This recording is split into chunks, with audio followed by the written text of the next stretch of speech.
My name is Isabel Castilleja, and I'm a nutrition science Ram, and you can be too.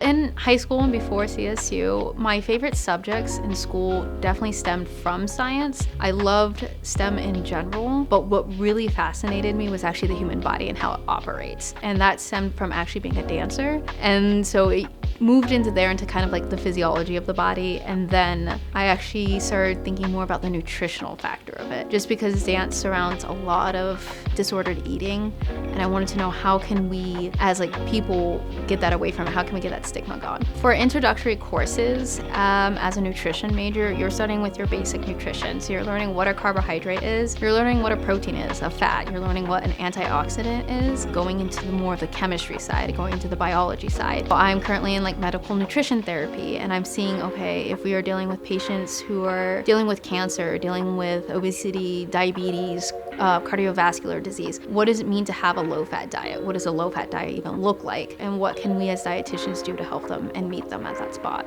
On CSU's campus, to get involved in your major, there's a nutrition club where they do a lot of volunteering work to be able to get you those volunteer hours that you'll need for your pathway in dietetics. I think dietetics positively impacts the lives of others, getting other people to talk about what they eat for breakfast, what they eat for lunch, for dinner, even it's a coffee before, for classes. Dietetics helps us comfortably talk about food.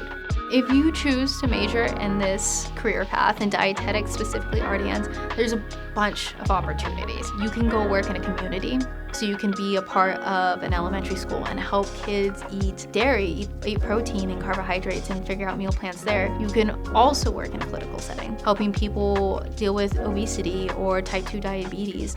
There's so many different career paths. I know of a couple of dietitians that work for Broncos. I know multiple dietitians in clinical settings. And for me, myself, I want to work with dancers. So there's not just one door that you walk into as this path. There's a 20 plus that you have opportunities with.